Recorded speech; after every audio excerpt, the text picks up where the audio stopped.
আসসালামু আলাইকুম। আল্লাহ রাসূল তাকে দেখে তিনটা মেয়ে কাঁদতেছে, কান্নার শব্দ শোনা যায়, কিন্তু আর একটা মেয়ের দিকে তাকায় দেখে কান্দে, কিন্তু কান্নার কোনো শব্দ নাই। দুই চোখ দিয়ে পানি দর দর করে গাল বয়ে পড়তেছে। ওই মেয়েটার নাম হলো ফাতেমা। রাসূল ফাতেমাকে ঘরের মধ্যে ডাক দিয়ে বললেন, ফাতেমা তুমি একটু ঘরের মধ্যে আসো।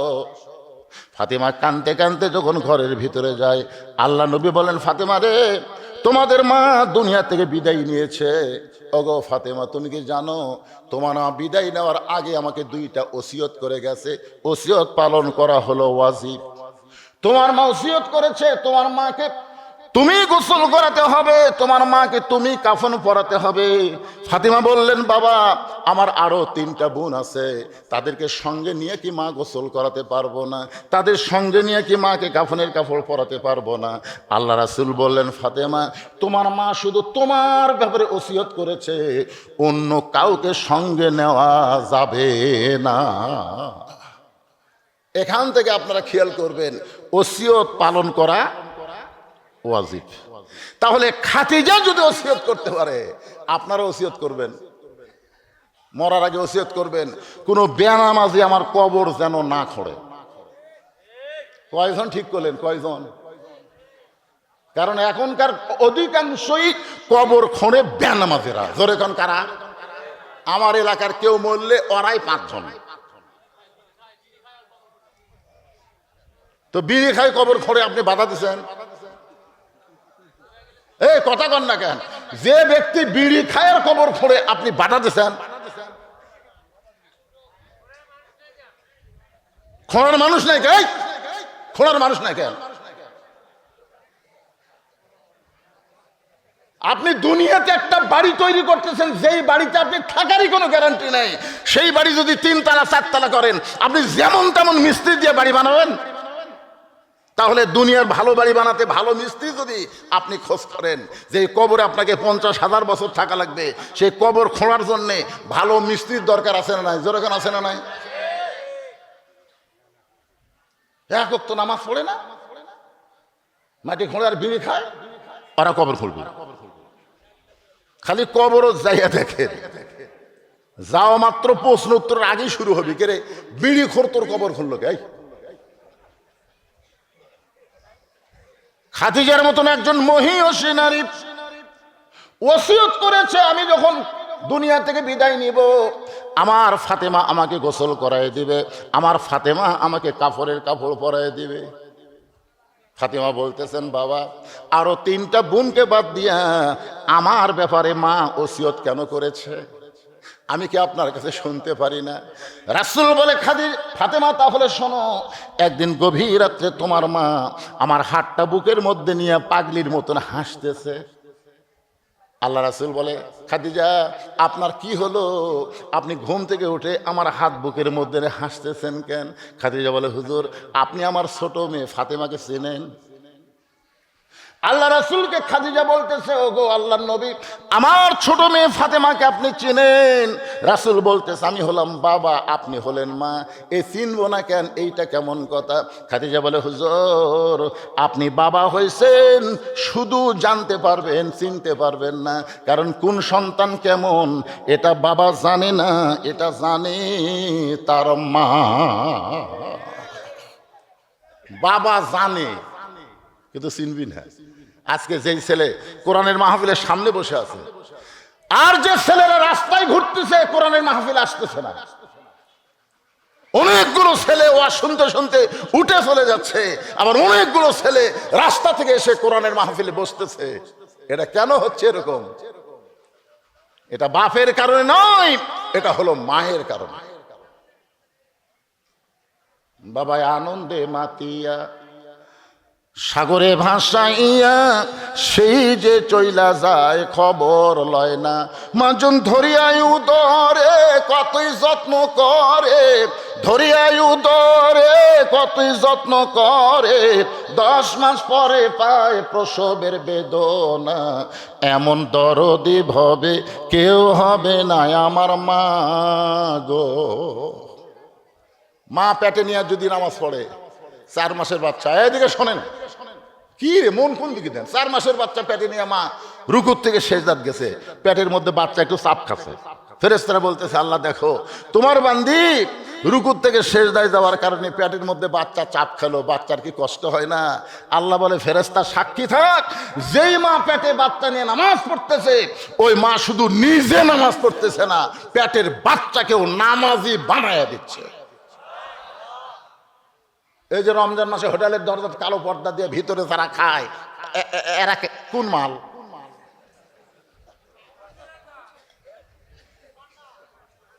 আমাকে এক ছেলে বলে, হুজুর 11 মাস আমার খিদা লাগে না, রোজার মাসে এতই খিদা লাগে হুজুর। আমি বললাম, তোর মা বেঁচে আছে? আছে। তো মায়ের কাছে যা। তুই মা কেমনে? আরে পাগল, যা। ওই মায়ের কাছে গিয়ে বলতেছে, মা আচ্ছা 11 মাস আমার খিদা কম, রোজার মাসে এত খিদা কেন? মা বলতেছে, এই কথা তো কে গেল না, কে করলো না, আমি নিজেই বুঝতেছি। অন্য মাসে আমার এত খিদা লাগে না, রোজার মাসে খিদা। মা বলতেছে, সর্বনাশ করছে তোর দাদি। আমি যখন রোজার মাসে তুই আমার পেটে ছিলি, তোর দাদি এসে আমাকে বলতেছে, বৌমা খবরদার রোজা থাকতে পারবা না, তুমি রোজা থাকলে পেটের বাচ্চা শুকে যাবি, খালি তুই কি তাজা থার জন্য আমি রোজার মধ্যে খাসি রে। আমিও খাসি, তুইও খাসি, এদের পেটের মধ্যে খাওয়া শুরু হবে। এই জন্য মা যদি ভালো হয়, পেটের বাচ্চা আল্লাহর ওলি হয়। সুবহানাল্লাহ কর না কেন? নেপোলিয়ন বলেছে, একজন খ্রিস্টান, তোমরা ভালো একটা সন্তান চাইলে ভালো একটা মায়ের দরকার। আজকে আমাদের সেই মায়েরা মাথার চুল বেচা খায়, মাথা ঠিক থাকে? মরার পরে 5 কাপড় দেওয়া লাগে, মাথায় একটা কাপড় দেয়, আর সেই মাথার চুল বেচা থাকতেই বেচা খায়। আমার মায়েরা যারা পর্দার অন্তরে একটু মনোযোগ দিয়ে শোনেন, আল্লাহ রাসূল বললেন, ফাতেমা শোনো, তোমার মা আমাকে বলতেছো, গো আল্লাহর নবী, ওই রুকিয়া, ওই জয়নাব যখন আমার পেটের মধ্যে ছিল তখন আমার পেটটা আস্তে আস্তে বড় হয়েছিল। একটু খেয়াল করে শোনেন, এক সময় জয়নাব যখন প্রসব হলো, আমার প্রসব ব্যথা হলো, ওই রোকেয়া যখন আমার পেটে ছিল, খাদিজা নবীকে বলতেছে, আমার পেটটা বড় হয়েছিল, পেটে এক সময় ওজন হয়েছিল। রোকেয়া যখন জন্মগ্রহণ করলো, আমার তখন প্রসব ব্যথা হলো, আমার রক্ত ঝরলো। কুলসুমা যখন আমার পেটের মধ্যে ছিল, আমার পেটটা উঁচু হয়েছিল, পেটের ওজন হয়েছিল। এই কুলসুমা যখন দুনিয়াতে ভূমিষ্ঠ হবে, আমি খাদিজার কষ্ট হলো, রক্ত ঝরলো। আল্লাহর শপথ করে বলতেছি, ওই ফাতেমা যখন আমার পেটের মধ্যে ছিল, আমার পেট এক সময় বড় হইল, কিন্তু পেটের মধ্যে কোনো ওজন বুঝতে পারলাম না। যেদিন ফাতেমা দুনিয়াতে ভূমিষ্ঠ হইল, আমার কোনো কষ্ট নাই, আমি তাকাই দেখি ফাতেমা ভূমিষ্ঠ হওয়ার সময় তার 2টা কচি হাত দিয়া তার ইজ্জত পর্যন্ত ঢেকে দুনিয়াতে জন্ম নিল। আমি মা খাদিজা হইয়াও ফাতেমার ইজ্জতটাও কোনোদিন দেখতে পারি নাই। সেদিন থেকে বুঝতে পেরেছি, এই ফাতেমা সাধারণ কোনো সন্তান নয়। আমি দুনিয়া থেকে বিদায় নেওয়ার পরে ফাতেমা যেন আমাকে কাফনের কাপড় পরায় দেয়, ফাতেমা যেন আমাকে গোসল করায় দেয়। আল্লাহ নবী বলেন, ফাতেমা, এই মুহূর্তে তোমার 1 নম্বর দায়িত্ব হলো তোমার মাকে তুমি একা একা গোসল করায় দাও। নবীর কথা মতো ফাতেমা খাদিজাকে একা একা গোসল করানোর পরে আল্লাহ নবীর সামনে বলে, বাবা, মাকে তো গোসল করাই দিলাম, এখন মাকে কাফনের কাপড় পরাতে হবে। আল্লাহ রাসূল আস্তে আস্তে ওই জুব্বাখানার কাছে গেলেন, ওই জুব্বাখানা বের করে জুব্বাখানায় একটা চুমু দিয়ে ফাতেমার হাতের কাছে নিয়ে বলতেছে, মা, এই জুব্বাটাই তোমার মাকে কাফনের কাপড় পরাতে হবে। ফাতেমা ছোট বাচ্চার মতন কান্দে, শুধু কান্দে আর কান্দে। রাসূল বলে, ফাতেমা কান্দো কেন? বলে, কান্দার কারণ হলো, আমি মায়ের মুখে সবসময় গল্প শুনেছি। আমার মা বলেছে, তোমার বাবা যখন রাখাল ছিল আমার অধীনে, তখন আমি মক্কার সব চাইতে ধনবতী রমণী ছিলাম। ওগো ফাতেমা, আমি তোমার বাবা রাখালকে আমার স্বামী বানায়া আমার সমস্ত সম্পদ তাকে দিয়া তাকে মক্কার সব চাইতে ধনী বানায় দিছি। ফাতেমা কান্দের বলে, বাবা, আমার যেই মা মক্কার সব চাইতে ধনবতী রমণী ছিল, আজকে সেই মা দুনিয়া থেকে বিদায় নিল। মক্কার দোকানিকে নতুন কোনো কাপড় নাই, নতুন কোনো কাপড় না দিয়া এই পুরাতন জুব্বা আমার মাকে আপনি কাফনের কাপড় দিচ্ছেন, মরে যাওয়ার সঙ্গে সঙ্গেই কি আমার মাকে আপনি ভুলে গেলেন? রাসূল কান্দে আর বলে, ফাতেমা রে, এই জুব্বা আমি তোমার মাকে দিচ্ছি না, বরং তোমার মা আমার কাছে চেয়েছে। ফাতেমা চমকে বলে, বাবা তাহলে এই জুব্বার মধ্যে এমন কি মাহাত্ম্য আছে যার কারণে আমার মা তোমার কাছে কাফনের কাপড় হিসেবে চাইছে? রাসূল বলে, ফাতেমা এই জুব্বা সাধারণ কোনো জুব্বা নয় মা, এই জুব্বার সঙ্গে আল্লাহর কোরআনের সম্পর্ক রয়েছে। এই জুব্বা সাধারণ কোনো জুব্বা নয়, এই জুব্বার সঙ্গে আল্লাহর কোরআনের সম্পর্ক রয়েছে। এখন আপনাদের কাছে আমি জানতে চাই, যার সাথে কোরআনের সম্পর্ক থাকে তার দাম বাড়ে না কমে? একই গাছের কাঠ দিয়ে তিনটা জিনিস বানাচ্ছে, একই গাছের কাঠ দিয়ে, একটা বানাচ্ছে খাট, একটা বানাচ্ছে সোফা, আর একটা বানাচ্ছে রেহাল। গাছ কিন্তু একটাই, জিনিস বানাচ্ছে কয়টা? তিনটা। এখন আপনাদের কাছে যদি আমি প্রশ্ন করি, এই তিনটা জিনিসের মধ্যে দাম বেশি কার? রেহালের।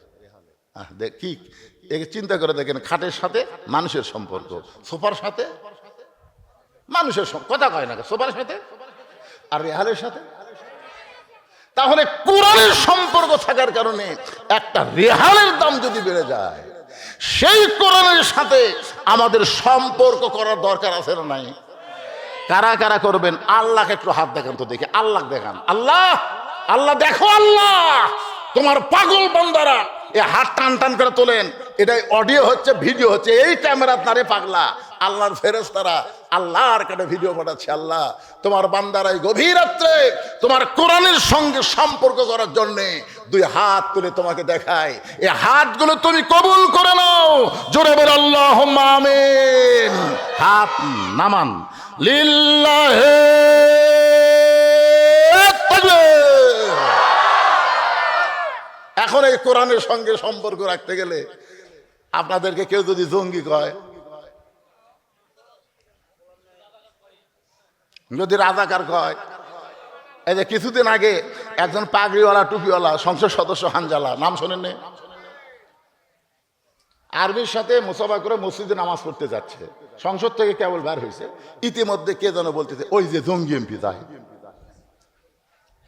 আপনার বলেন তো ওর দোষ কি? এই হানজালার দোষ কি? পাগড়ি জুব্বা এমনি আছে। এই এখন এরা উঠে রে, এরা কোন দলের রে?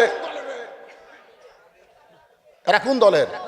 যান উঠে যান, কদ্দূর পর্যন্ত যাওয়া পারেন আল্লাহ জানে। জোরে কোন ঠিক কিনা? এই মুহূর্তে উঠে কেউ যাবার ফেলে ওই বাড়ির যাওয়ার আগে আল্লাহ হাসপাতাল নিয়ে যাওয়ার পারে কি পারে না? পারে, কথা কন না কেন ভাই, পারে না? সিনা টান করে উঠে যাচ্ছেন। কোরআনের ওয়াজ তো আবু জাহেল শুনছে, আপনার বসা শুনতেছেন, ওই খাড়া হয়ে শুনছেন। সারা রাত কোরআন তেলাওয়াত শুনছে, সারা রাত। সকালবেলা করে বলতেছে এত সুন্দর কোরআনের বাণী, রাতটা কোন দিক দিয়ে গেল আমি বুঝবারই পারি। আবু সুফিয়ান বলে, নেতা যে কোরআন শুনতে সারা রাত চলে যায় সেটা ধরলে কি হবে? আবু জাহেল কয়, এই জায়গাতেই তো কাম, এটা শোনা যায় রে, কিন্তু এটা মানা যায় না। এটা মানবার গেলে আমাকে ভুয়া নেতৃত্ব চলবি না। এই কোরআনকে মহব্বত করে। চিন্তা করে দেখেন, ফাতেমার হাতে জুব্বা, রাসূল বলতেছেন এই জুব্বা সাধারণ কোনো জুব্বা নয়। এই জুব্বা পরা অবস্থায় ফেরেশতা জিবরাইল গারে হিরায় আমার কাছে এসেছে। কোরআনের 5টা আয়াত, ইকরা বিইসমি রাব্বিকাল্লাযী খালাক থেকে 5টা আয়াত আল্লাহ তাআলা এই জুব্বা পরা অবস্থায় আমার উপর নাজিল করেছে। আর সেই জুব্বাটা তোমার মাকে কাফনের কাপড় তোমার মা আমার কাছে চেয়েছে। জোরে কর সুবহানাল্লাহ। আপনারা সবাই হাত তুলেছেন, আমরা আল্লাহর কোরআনের সাথে সম্পর্ক করব। তাহলে কোরআনের সঙ্গে সম্পর্ক করতে গেলে প্রাইমারির জন্য কিছুই করা লাগবে না। এই মাদ্রাসার জন্য আমাকে বলছে হুজুর 30,000 ইট হলে আমাদের মাদ্রাসা দোতলা কমপ্লিট হবে। 30,000 ইট, এই হাজার হাজার মানুষের মধ্যে 30,000 ইট দেওয়ার লোক আছে? উঠবেন না, আপনারা ওঠেন না। দানের কথা শুনলে লাফ দিয়ে ওঠেন, এটা ঠিক না। দানের কথা শুনলে লাভ দেওয়াটা যায় না। একবার আল্লাহ রসুল বলে, ওসমান ওসমান, আল্লাহ তোমাকে কত সম্পদ দিছে তুমি হিসাব জানো? ওসমান গনি বললেন, ইয়া রাসূলুল্লাহ, একটা হিসাব তো অবশ্যই আছে। বলে, কি হিসাব? বলে, আল্লাহ আমাকে যত সম্পদ দান করেছে সেই সম্পদগুলো রাখতে যে গুদাম লাগে, এই গুদামও তালা দিয়ে ওই তালার সোনানির চাবি টানতে একটা উট হিমশিম খায়। সোন আল্লাহ খুলেন না কেন? মানে কি কি টানতে? ওই যে তালাতে যে দেয় না, সেটার নাম কি? চাবি, সোনানি। এই সোনানি টানতে একটা উট হিমশিম খায়। আল্লাহ রাসূল বলে, ওসমান, এত সম্পদ আল্লাহ তোমাকে দিছে, যদি আল্লাহ ফেরত চাই তুমি কি করবা? সঙ্গে সঙ্গে ওসমান গনি মারছে দৌড়। সাহাবেরা বলতেছে, হুজুর দেখছেন দেখছেন কি দৌড় দিল? আপনি যেই বলছেন আল্লাহ যদি ফেরত চায়, ওসমান যে হারে দৌড় দিল। রাসূল বললেন, ইয়ানজুরু বিনুরিল্লাহ, তোমরা দেখোনি, আমি দেখছি, কিছুক্ষণ ধৈর্য ধরো। কিছুক্ষণ পরে ওসমান গনি ওই চাবি বহনকারী উটটা নিয়ে এসে নবীর সামনে বলতেছে, ইয়া রাসূলুল্লাহ, শুধু গুদাম না, গুদামের সমস্ত মাল না, তালা না, ওই তালা চাবি, এই চাবি বহনকারী উটটা সহ আমি সব আল্লাহ দিয়ে দিলাম। রাসূল বলে, ওসমান, সবই যদি আল্লাহ দেও তো তোমার কি? ওসমান গনি বলে, হুজুর, আপনি কি আমাকে পাগল ভাবছেন? পরের জায়গা পরের জমি, সবাই বলেন পরের জায়গা পরের জমি, ঘর বানায় আমি রই, আমি কিন্তু জমির মালিক নই। বিশ্বাস করে বলতেছেন না, এমনি এমনি গান মনে করে বলতেছেন? তাহলে সবাই বলেন পরের জায়গা পরের জমি, পরের জায়গা ঘর বানায় আমি রই, আমি কিন্তু জমির মালিক নই। জমিদারের ইচ্ছা মতন, জমিদারের ইচ্ছা মতন দেই না জমিন চাষ, তাই তো ফসল ফলে না রে, তাই তো ফসল ফলে না রে, দুঃখ 12 মাস আমি খাজনা পাতি সবই দিলাম, আমি খাজনা পাতি সবই দিলাম, তবু জমিন হয় যে নিলাম, এই দুঃখের কথা কারে কই? সবাই বলেন পরের জায়গা, বলেন পরের জায়গা পরের জমি, ঘর বানায় আমি রই, আমি কিন্তু জমির মালিক নই। আল্লাহর কোরআনের সঙ্গে সম্পর্ক রাখতে গিয়ে আমি এখানে 100 জন আল্লাহর বান্দা চাই, 100 জন, এত হাজার মানুষের দরকার নেই, 100 জন আল্লাহর বান্দা চাই। এ মাদ্রাসায় একটা কোরআন শরীফ দান করা লাগবে, 100টা কোরআন শরীফ, 100 জন।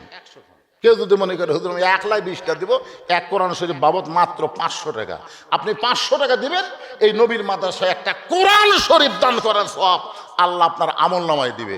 পৃথিবীর শ্রেষ্ঠ দান নবীর মাদ্রাসায় একটা কোরআন। যারা কোরআনের সঙ্গে সম্পর্ক রাখার জন্য হাত তুললেন, তাদের পকেটে যদি 500 টাকা থাকে, তার কাছে আমার দাবি আছে। যদি না থাকে, কোনো দাবি নেই। আপনাকে পকেটে হাতে দেখেন তো 500 টাকা আছে। যে ব্যক্তি প্রথম 500 টাকা নিয়ে আসবে, ওর দেখা দেখে যত মানুষ দান করবে, প্রত্যেক মানুষের দানের একটা সওয়াবের অংশ আল্লাহ তার আমল নামায় দিয়ে দেবে। দেখেন পাড়াপাড়ি কি আরো শুরু আছে, কুটি থেকে একজন আসতেছে আর একজন কুটতে যাচ্ছে, আর আপনাকে টাকা নেবস থাকে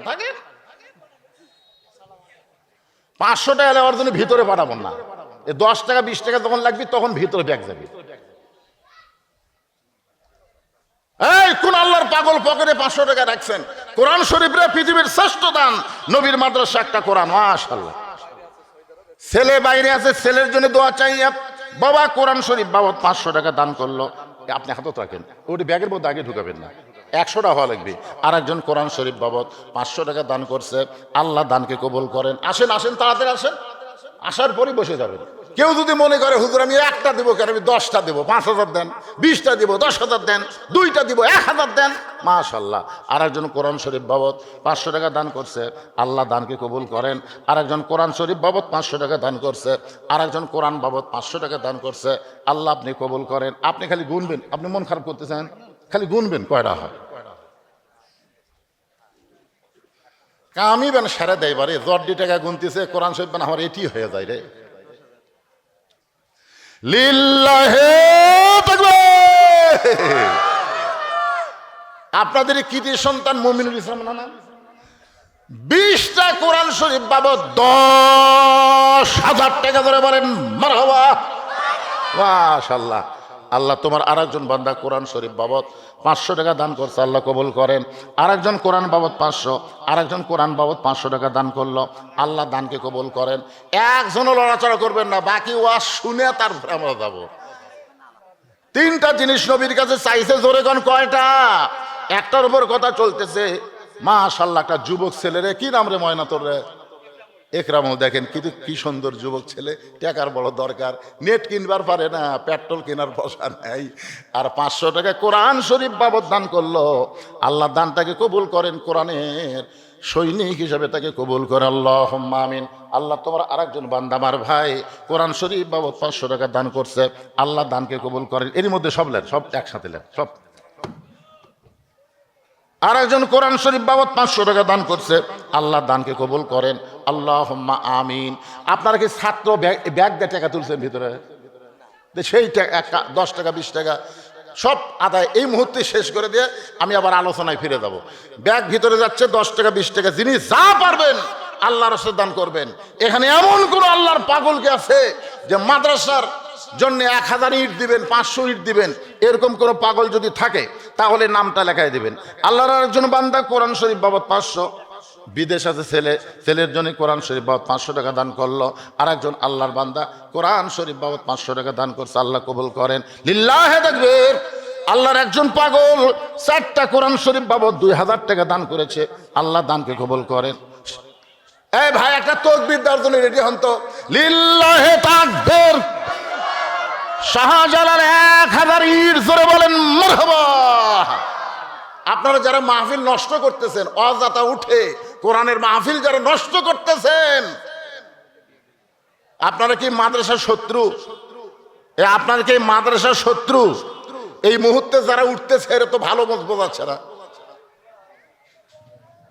এই যে জায়গাটা ফাঁকা হচ্ছে, আমি জোরহাত করে বলতেছি আপনারা ওই জায়গায় চলে আসেন, তো চলে আসেন, সামনে চলে আসেন। আপনি উঠবেন, উঠা মাত্র 1 বছর, বসা মাত্র আর 1 বছর, 2 বছর আপনার দেহে কোনো অসুখ বিসুখ ঢুকবে না। এটা কোরআনের মাহফিল, জান্নাতের বাগান। সামনে আসেন। আল্লাহর একজন বান্দা কোরআন শরীফ বাবদ 500 টাকা দান করছে, আল্লাহ কবুল করেন।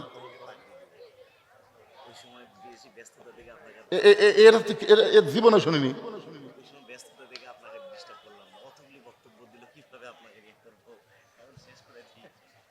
কি কথা রে বারে, এই মাদ্রাসা থেকে 2 জন ছাত্র 30 পারা কোরআন হেফজ করেছে, তাদেরকে পাগড়ি পরানো লাগে, আগে এখন পর্যন্ত পরানো হয়নি। হায় হায় রে, মারাত্মক কথায়। বাচ্চাগুলো কি মন খারাপ করে কি কান দিচ্ছে নাকি? না ঘুমাবে কেন? এদিকে টেকার খালি ঠিবরে কোরআন এলাকা খুঁজছে টাকা, কোরআন শরীফ বাবদ 500, এগুলো এখান থাকে। আর একজন কোরআন বাবদ 500 টাকা দান করেছে, আর একজন কোরআন বাবদ 500 টাকা দান করছে, আল্লাহ কবুল করেন। আর একজন কোরআন শরীফ বাবদ 500 টাকা দান করছে, আল্লাহ কবুল করেন। ভাইজান বসেন, ভাই সোনার ভাইরা বসেন রে, যারা দাঁড়িয়ে আছেন শুধু বসেন। দেখেন আপনারা যে টাকা পয়সা মাদ্রাসায় দান করেন, সে মাদ্রাসার ফসল কি? এই বছর 2টা ছেলে 30 পারা কোরআন হেফজ করছে, তাদের মাথায় পাগড়ি পরানো হচ্ছে। হ্যাঁ, আর একজন কোরআন শরীফ বাবদ 500 টাকা দান করছে, আল্লাহ কবুল করেন।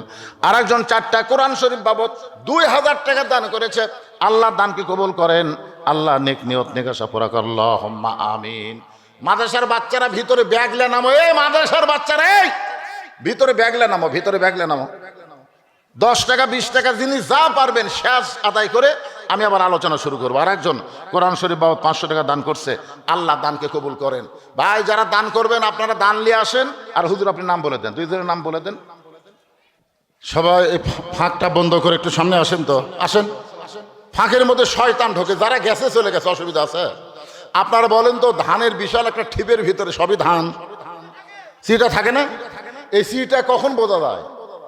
যখন বাতাস দেওয়া হয়, যখন বড় ফ্যানের বাতাস দেওয়া হয়, তখন সিটা কিন্তু বহু চেষ্টা করে ধানের সাথে থাকবে, কিন্তু পারে না।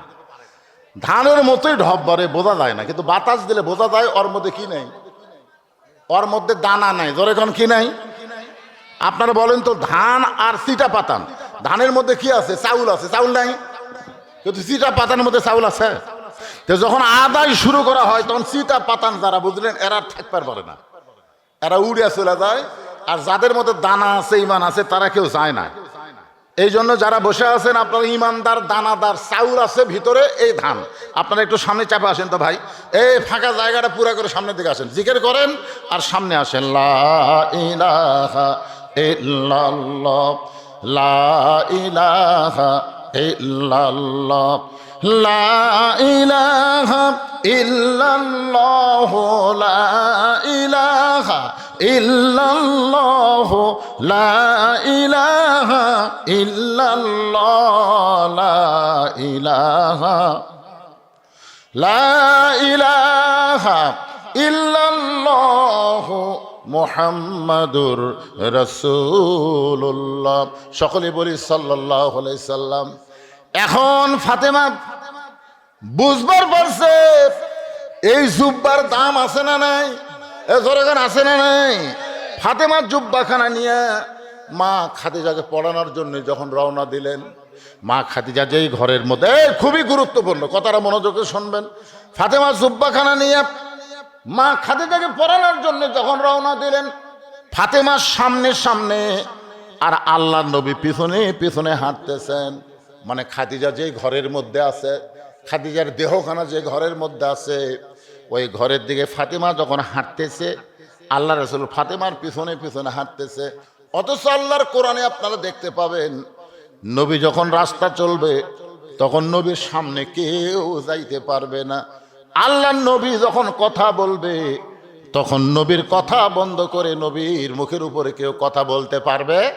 জোরে গান পারবে? পারবে না। কিন্তু ফাতেমার সামনে সামনে নবী পিছনে পিছনে, এখানে কিন্তু নবী হিসাবে দেখলে হবে না, কারণ ফাতেমা হলো মেয়ে আর আমাদের নবী হলেন বাবা। আপনারা বলেন তো ফাতেমা কি? জোরে গান ফাতেমা কি? আর নবী হলেন বাবা। একদিন আল্লাহর নবী সাহাবীদের সামনে নবীর মেয়েদের সম্পর্কে নিয়ে আলোচনা করতেছেন। ওই সময় নবীর দুই কোলের উপরে নবীর দুইটা নাতি বসে আছেন। নবী যখনই বসতেন, ওই হাসান হোসেন দৌড়ে এসে নবীর কোলের মধ্যে বসে পড়তেন। আল্লাহর নবী দুইটা নাতির উপর বিরক্ত না হয়ে বরং দুইজনকে বুকের মধ্যে নিয়ে আদর করতেন। দুইটা নাতি যখন কোলের মধ্যে বসে আছে, এমন সময় আল্লাহ রাসূল বলতেছেন, রে নবীর সাহাবীরা, রে আমার সাহাবীরা, আমার মেয়ে সম্পর্কে তোমাদের জানা আছে? প্রত্যেকটা সাহাবী মাথা ঝোঁকাইলেন। আল্লাহ রাসূল বললেন, আল্লাহ আমাকে 3টা মেয়ে দান করেছে। আমার বড় মেয়ের নাম হলো জয়নাব, আমার মেজো মেয়ের নাম হলো রোকেয়া, আমার ছোট মেয়ের নাম হলো কুলসুমা। আল্লাহ রাসূল বললেন, সাহাবীরা রে, আল্লাহ আমাকে 3টা মেয়ে দান করেছে। আমার বড় মেয়ের নাম হলো জয়নাব, আমার মেজো মেয়ের নাম হলো কুলসুমা রোকেয়া, আমার ছোট মেয়ের নাম হলো কুলসুমা। এমন কথা নবী তিনবার বললেন, কিন্তু কোনো সাহাবী কথা বলতেছেন না। কারণ সাহাবীরা কথা বলবে কেমনে? নবী যখন বলতেছেন, সাহাবীদের তো বলার কিছুই নাই।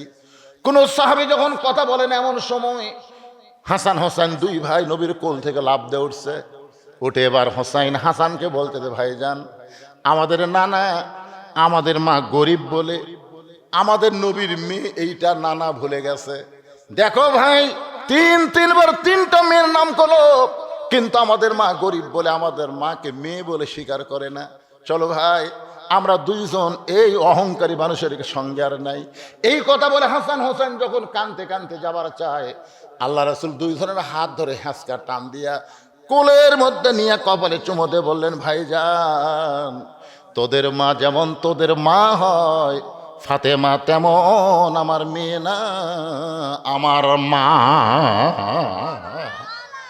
সমস্ত সাহাবীরা বলে, রাসূলুল্লাহ, আমরা সবাই জানি ফাতেমা হলো আপনার মেয়ে, সেই ফাতেমা আপনার মা কেমনে হলো আমরা কি শুনবো না? রাসূল বলেন, তাহলে শোনো, ওই তাইফের ময়দান থেকে রক্তমাখা শরীর নিয়ে আমি যখন মক্কার দিকে রওনা দিলাম, তোমরা কি জানো সাহাবী, ওই বছরে আমার দরদের চাচা আবু তালেব দুনিয়া থেকে বিদায় নিয়েছে। ওই বছরে আমার দরদের বিবি খাদিজা দুনিয়া থেকে বিদায় নিয়েছে। 2টা কষ্টের পরে নবী তাইফে গেলেন। তাইফবাসী এত পাথর মারল, ওই রক্তমাখা শরীর নিয়ে নবী যখন মক্কায় ফিরে আসলেন, নবীর 3টা মেয়ে ঘরের মধ্যে ঢুকে বলতেছেন, বাবা, তাইফবাসী ভালো না বাবা, এত পাথর আপনাকে মারলো, এই কষ্ট আপনি কেমনে সহ্য করবেন?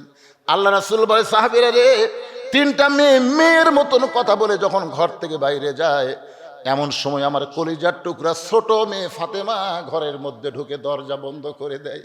রাসূল বলে, ফাতেমা দরজা কেন বন্ধ করলি মা? ফাতেমা বলতেছে, বাবা আপনার মুখে শুনেছি নমরুদের চুলার আগুন ইব্রাহিম নবীর জন্য আল্লাহ শান্তির বাগান বানায় দেয়, মুসা নবীর জন্য আল্লাহ সাগরকে রাস্তা বানায় দেয়। আর এই বছরে আমার বাবার চাচা দুনিয়া থেকে চলে গেছে, এই বছরে আমার বাবার দরদের বিবি খাদিজা আমার মা দুনিয়া থেকে চলে গেছে।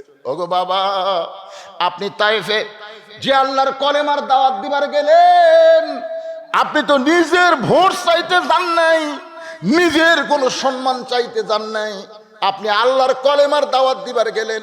ইব্রাহিম নবীর জন্য নমরুদের চুলা যদি শান্তির বাগান হয়ে যায়, মুসা নবীর জন্য আল্লাহ যদি সাগরকে রাস্তা বানায় দেয়, তাহলে আমার বাবার জন্য তাইফের পাথরকে আল্লাহ তুলা বানাবার পারলো না?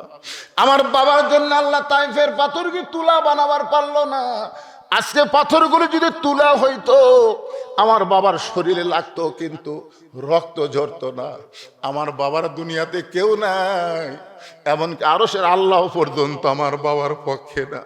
এই কথা বলে ফাতেমা রাগ করে যখন দরজা খুলে বের হয়ে যায়, রাসূল বলেন, সাহাবীরা রে, আমি লক্ষ্য করে দেখি উঠানের উনানে ফাতেমা পানি গরম করতেছে আর জয়তুনের তেল গরম করতেছে। পানি আর জয়তুনের তেল গরম করে ফাতেমা ঘরের মধ্যে ঢুকে দরজা বন্ধ করে আমাকে তার উরাতের উপরে শুয়ায় নিয়ে আমার শরীর থেকে রক্তমাখা জুব্বা খুলে যত জায়গায় তাইফবাসী আমাকে পাথর মারছিল, ওই গরম পানির মধ্যে নরম কাপড় চুবড়ায়া চুবড়ায়া আমার গোটা দেহ পরিষ্কার করার পরে ওই ফাতেমার নরম আঙ্গুলের মধ্যে ওই গরম জয়তুনের তেল নিয়ে আমার ক্ষতস্থানে যখন মালিশ করে দেই, আমি নবী একজন মানুষ রে, তোমরা শোনো, আমি নবী একজন মানুষ। কখন যেন ফাতেমার উরাতকে বালিশ বানায় ঘুমায় গেছি, ওই ঘুমের ঘরে স্বপ্নে দেখি আমার মা আমেনা আমার শিওরের পাশে দাঁড়ায়া কাঁদতেছে। এত বছর পর আমার মাকে পাইয়া আমি খুশি হয়ে বললাম, মা আইসেন যখন আর আমি যাইতে দিব না। আমি স্বপ্নকে বাস্তব মনে করে আমার মা আমিনার হাতটা যখন মা বলে চাইপা ধরছি, এমন সময় ফাতেমা আমার কপালে চুমা খায়। ফাতেমার চোখের পানি আমার চোখের মধ্যে ঢুকে চেতন পাই। কিরে ফাতেমা, এখনো তুই কেন কাঁদতেছিস? ফাতেমা বলে, বাবা আমি কান্দি না, আপনি আমাকে কান্দান। রাসূল বলে, তোরে কেমনে কান্দালাম মা? ফাতেমা বলে, বাবা আপনি মনে হয় ঘুমের ঘরে স্বপ্ন দেখেছেন, স্বপ্নে মা বলে আমার হাতটা চাইপা ধরছেন, এখনো পর্যন্ত আপনি হাতটা ছাড়েন নাই। রাসূল বলেন, ফাতেমা স্বপ্নে মা বলে যদি তোর হাতটা চাইপা ধরি, তাহলে তুই শোনে নে, তুই শুধু আমার মেয়ে না, তোর কলিজা ভরা দরদ হল আমার মা আমিনা। আল্লাহ রাসূল ফাতেমাকে নিজের মায়ের মতন সম্মান করতেন, এত ভালোবাসতেন, যার কারণে নবী পিছনে পিছনে ফাতেমা সামনে সামনে হাঁটতেছে। যেই ঘরে খাদিজা শুয়ে আছে, দুনিয়া থেকে শেষ বিদায় নিয়ে ফাতেমা তারে গোসল করায় দিছে, ওই ঘরের মধ্যে ফাতেমা জুব্বা নিয়ে যেই মাত্র ঢুকলো, সঙ্গে সঙ্গে আল্লাহর নবী দরজাখানা বন্ধ করে দিয়েছে। নবী দরজা বন্ধ করে দিয়েছে, ফাতেমা ঘরের মধ্যে ঢুকে কিছুক্ষণ পরে আল্লাহ নবীর মেয়ে ফাতেমা দরজা খুলে বের হচ্ছে। নবী তাকায় দেখে ফাতেমা মুস্কি মুস্কি হাসতেছে। ফাতেমার মুখের হাসি দেখে নবী চমকে গিয়ে বললেন, ফাতেমা তোমার মাকে তুমি কাফনের কাপড় পরাতে গেলে, কিন্তু কাপড় পরানোর পরে তুমি দরজা হাসি মুখে কেন খুললে? ফাতেমা বলতেছে, বাবা আমি কাঁদতে কাঁদতে ঢুকেছি, এটাও আপনি জানেন, আমি হাসতে হাসতে দরজা খুললাম, এটাও আপনার জানার কথা। রাসূল বলে, ফাতেমা তুমি কাঁদতে কাঁদতে জুব্বা নিয়ে ঢুকেছো, এটা আমি জানি, কারণ মেয়ে তার মাকে কাফনের কাপড় পরাবে, অবশ্যই কাঁদবে। তুমি কাঁদতে কাঁদতে ঢুকেছো এটা আমি জানি মা, কিন্তু হাসতে হাসতে দরজা খুলেছো এটা আমি জানি না। এখান থেকে প্রমাণ হয়ে গেল আমাদের নবী গায়েবের খবর জানে না। জোরে বলেন, গায়েবের খবর আমাদের নবী। আল্লাহ কোরআনে বলেছেন, মা ইয়ান্তিকু আনিল হাওয়া ইন হুয়া ইল্লা ওয়াহুন ইউহা। আল্লাহ জানাইলে নবী জানে, আল্লাহ না জানাইলে নবীর একটা হাদিস আছে, আল্লাহ রাসূল বলেছেন আমি যা জানি তোমরা তা জানো না, আমিও জানি না যতক্ষণ আল্লাহ না জানাই। এই হাদিস দ্বারা বোঝা গেল গায়েবের মালিককে।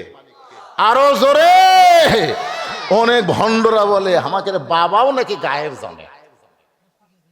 এরকম বাবার দল বাংলাদেশে আছে না, কথা কর না কেন? বাবা গায়েব জানে, বাবা গায়েব জানে, চোখ বন্ধ করে থাকে। এই ভণ্ড ভণ্ড। আল্লাহর কোরআন যেদিন বাংলাদেশে বিজয় হবে, বাংলার মুসলমান সবকিছু বাদ দিয়ে আল্লাহর কোরআনকে যখন গ্রহণ করবে, তখন ভণ্ডদের আস্তানা বাংলার জমিনে থাকবে না। জোরে কোন কথা ঠিক না? এই জন্যই শয়তানেরা ইসলামী আন্দোলনের বিরুদ্ধে কথা বলে, ইসলামী আন্দোলনের বিরুদ্ধে কথা বলে। আজকে এই কোরআনের মাহফিলে বসে আমরা সবাই কিন্তু হাত তুলছি, মনে আছে আপনাদের? কোরআনের দামে যদি আমরা দামি হবার চাই, তাহলে আল্লাহর কোরআনের সাথে সম্পর্ক রাখার দরকার আছে না নাই? এটা আপনারা সবাই স্বীকার করছে, দুই হাত তুলে। আল্লাহ রাসূল বললেন, ফাতেমা হাসতে হাসতে দরজা খুললে কেন? এটা আমি নবীও জানি না। ফাতেমা বলতেছে, বাবা এতদিন ধরে আমি বুঝতাম আপনি ভিতরেও জানেন বাইরেও জানেন, কিন্তু আজকে বুঝতে পারলাম আপনি ভিতরের খবর জানেন। তা আমি হাসতে হাসতে দরজা খুললাম কেন? এটাকে আপনি শুনতে চান? রাসূল বলে, শুনবো না মানে? তুমি কানতে কানতে কাফনের কাপড় নিয়ে ঢুকলা আর হাসতে হাসতে দরজা খুললা, কি জন্য হাসতে হাসতে দরজা খুললা? এটা আমি নবী শুনবার চাই। ফাতেমা বললেন, বাবা তাহলে আপনি হলেন শ্রোতা, আমি হলাম বক্তা, আপনি বসেন। আল্লাহ রাসূলকে বললেন আপনি বসেন, নবী বসে পড়লেন। ফাতেমা হাসতে হাসতে দরজা কেন খুললো এটা শোনার জন্য নবী বসে থাকলেন। তো নবী যদি বসে থাকে, আপনারা কারা কারা উঠবেন? না উঠতেছে না, কারা কারা উঠবেন একটু চিন্তা করেন তো। না শুনে, এটা না শুনে কারা কারা উঠবেন? 1000 ইট দেন না, 1000 পাওয়া গেছে। আপনাদের মধ্যে এই নবীর মাদ্রাসায় 500 ইট দেওয়ার লোক নাই? জাকির এই বলা মাত্র দিছে, জাকির হোসেন দরগাপাড়া এই মাদ্রাসায় 500টা ইট দান করবে। আল্লাহ শোনেন, আমি যারা আমাকে দাওয়াত দিবার যাই তারা নিজের চোখে দেখে আসে। আমি একসময় একটা কাপড়ের দোকানদার ছিলাম, বুঝলেন? এখন 235 শতক জায়গার উপরে মসজিদ, মাদ্রাসা, এতিমখানা, আল্লামা সাইদি হুজুর নামে কমপ্লেক্স তৈরি করা হয়েছে। সম্পূর্ণ টাকা হলো আমি ওয়াজের পরে আপনারা যে আমাকে টাকা দেন, সেই টাকা দিয়ে এগুলো চলাই। এই 1 শতক 2 শতক করতে করতে এখন হবে 235 শতক। আমি কিন্তু মাঝে মধ্যে বুকের থাবা দেখে, আল্লাহ আমার কোনো আমল যদি নাও থাকে, এই মসজিদ মাদ্রাসায় যে ইবাদত হবে, সেই ইবাদতের কিছু একটা অংশ যদি তুমি কবুল করো, জান্নাত দিবার না পারলেও জান্নাতের বারান্দা আমাকে জায়গা দিও, তাও দুদক দিও না। আল্লাহ চিন্তা করছেন? আপনি বিশ্বাস করেন, আপনার 500 ইট যদি মাদ্রাসাত লাগা থাকে, আপনি যেখানেই যান মাদ্রাসার উসিলায় আল্লাহ আপনাকে জান্নাত দিয়ে দিবে। অন্বেষণ করো। আমার তো বহু ওসিলা আছে। আমি সেই 10 বছর বয়স থেকে নামাজ ধরছি, জামিন মাসের ছাত্র। আমি একজন নামাজি 10 বছর বয়স থেকে। আমার জীবনে দাড়ি ওঠার পরে কোনোদিন ফুট ঠেকায়নি। আমি জীবনে প্যান্ট শার্ট গাওয়া দিইনি, জুব্বা পরা মৌলবি। আমি আবার মৌলানা, আমি আবার বক্তা। তারপরে আমি আবার বিয়ে করছি, আমি আবার হজ করছি, আমার আবার 3টা মেয়েও আছে। আমি যেদিকে তাকাই খালি জান্নাত রে। তারপরে আল্লাহ বলতেছে এত সহজ না, এত সহজ না। মসজিদ, মাদ্রাসা, এতিমখানার পরেও 2 হাত তুলে আল্লাহকে বলি, আল্লাহ আমার যে পাপ, তুমি তো আমাকে সরাসরি জান্নাত দিবাই না, তো জান্নাতের বারান্দাত আমাকে একটু জায়গা দিও। আল্লাহ জান্নাতের বারান্দাত দিও, এই জান্নাতের ব্যক্তিকে দেখলেও তাও শান্তি পাওয়া যাবে। কি ভয়! ইন্না আকরাকুম ইনদাল্লাহি আতকাকুম। আপনার একটু ভয় করেন ভাই। এই নবীর এতিম মাদ্রাসায় মাত্র 30,000 ইট লাগবে, 1,500 হয়েই গেছে। আপনার সবাই 500, 1000 করে অনেক স্বাবলম্বী লোক আছে। 1000 ইট দিয়ে পেশাব পায়খানা তৈরি করেন, আর একটা মাদ্রাসার দোতলা কাজ করতে 30,000 ইট লাগবে। একটু আল্লাহর রাস্তায় বলেন না কেন, আল্লাহই দিবে, আপনাকে দেওয়া লাগবে না। ওমা তুনফিকু মিন শাইইন ফি সাবিলিল্লাহি ইয়াফা ইলাইকুম ওয়া আনতুম লা তুজলামুন। এখানে অনেক ব্যবসায়ী, অনেক দোকানদার আছে, বলেন না 1,000 ইট দেব। 1,000 ইট দেওয়ার লোক নাই, দেবে না?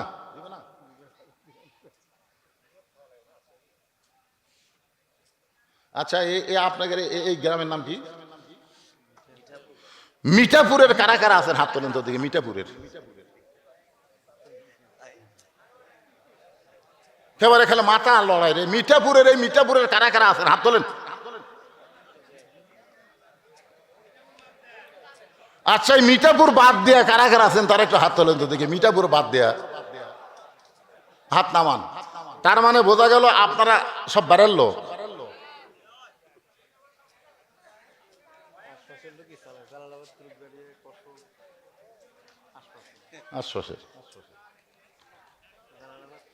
আপনারা কি কন যে আপনারা না দিলে মাদ্রাসা বন্ধ হবে? চলবে।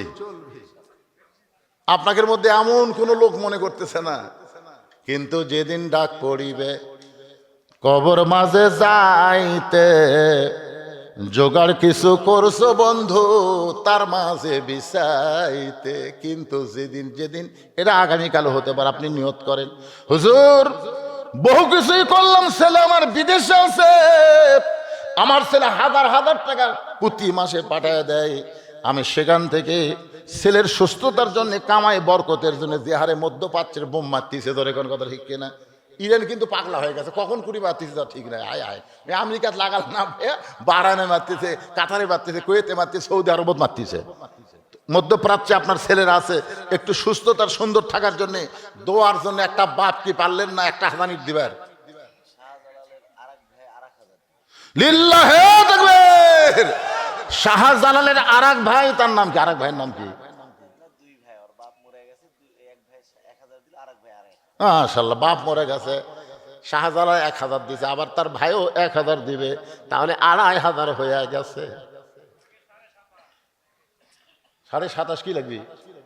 1000। আরে 2750 আগে দেন তো, হয়ে যাবে ইনশাল্লাহ, হয়ে যাবে ইনশাল্লাহ। কর না কেন? একেবারে 200 করে দিতে পারবেন না, এক ভ্যানত করতে ইট আছে 100, আরো নিচে নেমেছে 50।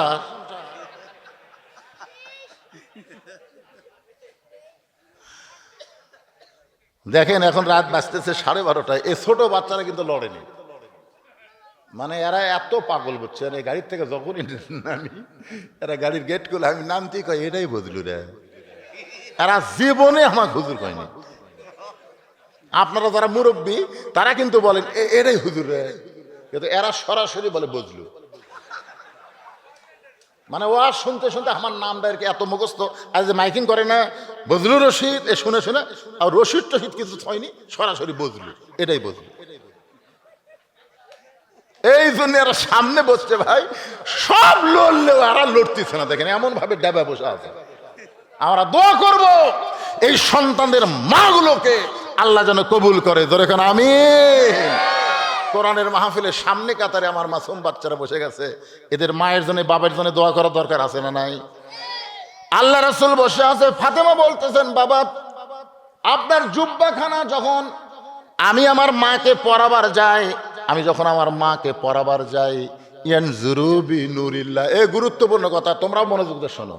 ইয়ানজুরু বিনুরিল্লাহ, ফাতেমা বলতেছে আমি আপনার জুব্বা পরানোর সময় আমার মার দিকে নজর করে দেখি, আমার মায়ের শরীরে আল্লাহ জান্নাতের পোশাক পরায়া দিছে।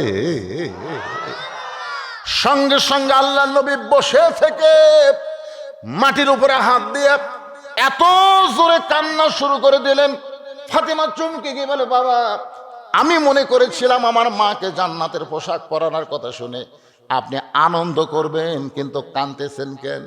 রাসূল বলে ফাতেমা এই কান্না কোনো দুঃখের কান্না নয় মা, এই কান্না হলো আমার জীবনের সবচাইতে আনন্দের কান্না।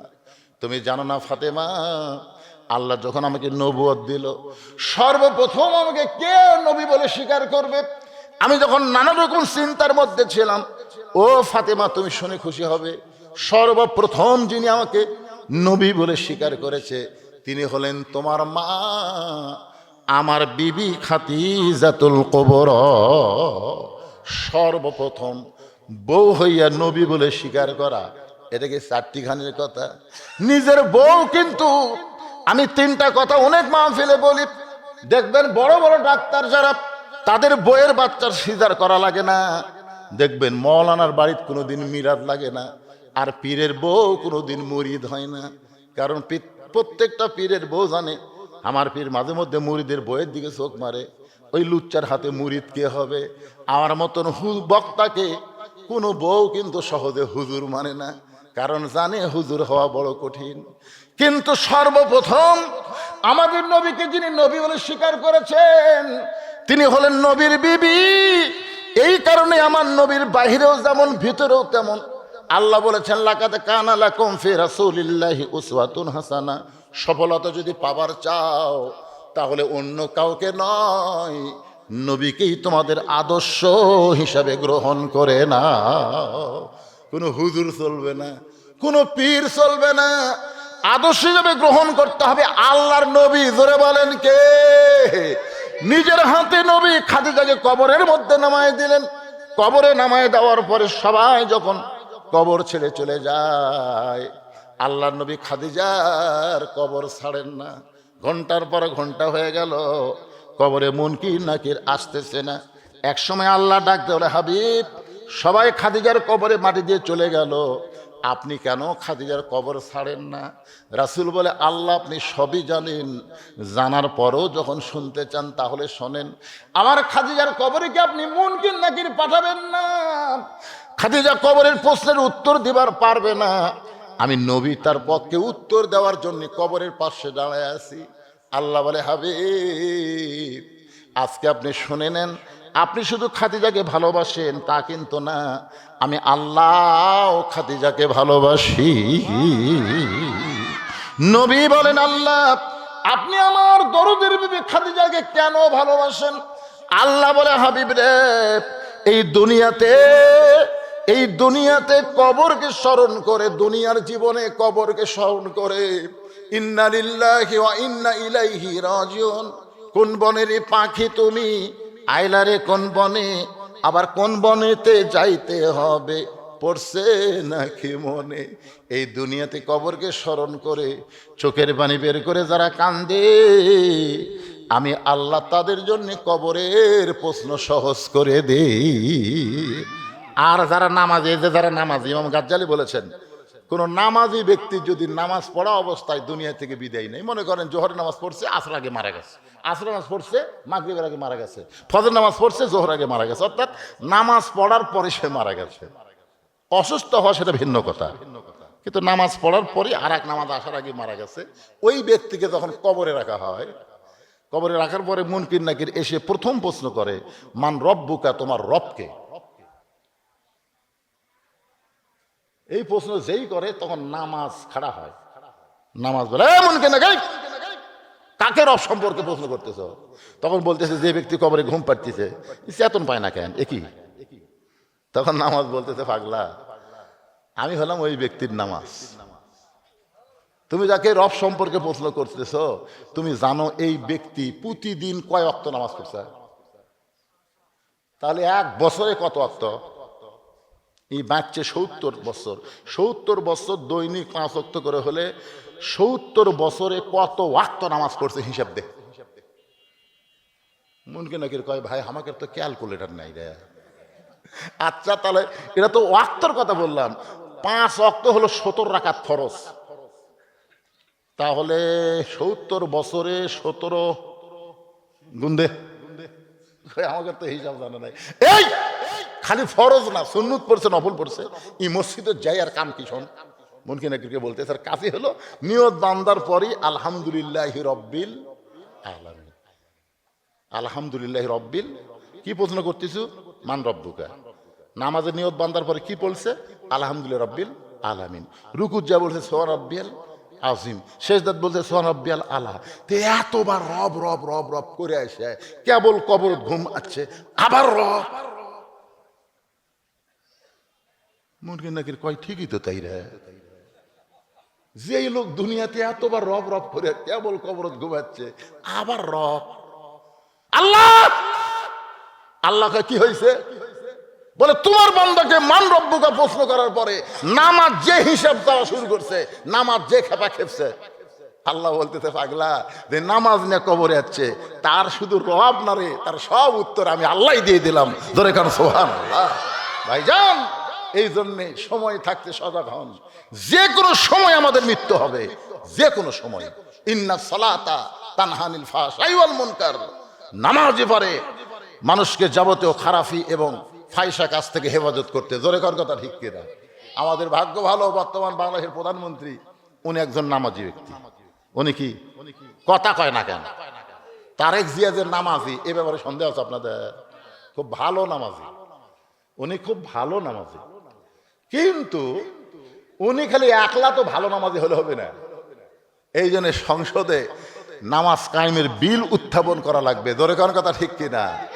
কারণ আমার হিসাব করে দেখছি তো ভাই, আরাফার ময়দানে বহুবার গেছি তো, আরাফার ময়দানে গেছি, ওই জিয়া সাজারাতুল জিয়া অর্থাৎ জিয়া ট্রি, জিয়া গাছ তো দেখাচ্ছি, জিয়া গাছ দেখাচ্ছি তো, নিজের সেই গাছের তলে বসে বাতাস খেছি। বিশ্বাস করেন, ওই নিমের গাছে যখন বাতাস লাগে, ওই বাতাসটা যখন হাজিদের গায়ে লাগে, ওই বাতাস মনে হচ্ছে না দুনিয়ার কোনো বাতাস, মনে হয় আল্লাহ জান্নাত থেকে এই বাতাস সাপ্লাই করতেছে।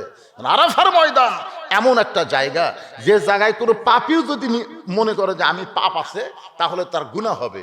ওই জায়গায় যাওয়া মাত্রই আল্লাহ তার জীবনের সব গুনাহ মাফ করে দেয়। আর সে জায়গায় গাছ লাগাইছে কে? জিয়াউর রহমান। শুধু গাছ লাগায়নি, দুনিয়া থেকে যখন বিদায় নিল চিটাগাঙ্গে, তখন তার কাছে একটা ব্রিফকেস পাওয়া গেছিল। অনেকেই মনে করছিল না জানি ব্রিফকেসের মধ্যে কি আছে। ব্রিফকেস খুলে দেখে যায় নামাজ, তার উপর সুন্দর করে সাজানো আছে আল্লাহর কোরআন। জোরে কর সুবহানাল্লাহ। যার মা বেগম জিয়া দুনিয়া থেকে বিদায় নেওয়ার পরে লক্ষ লক্ষ মানুষ তার জানাজায় শামিল। একটা হিসেবে দেখা গেল 6 থেকে 7 লক্ষ আলেম পর্যন্ত তার জানাজায় শামিল হচ্ছে। জোরে কর সুবহানাল্লাহ। যার বাপ ভালো, যার মা ভালো, তার সন্তান ভালো হবে, এ ব্যাপারে আমরা সন্দেহ পোষণ করি না। কিন্তু কতকগুলা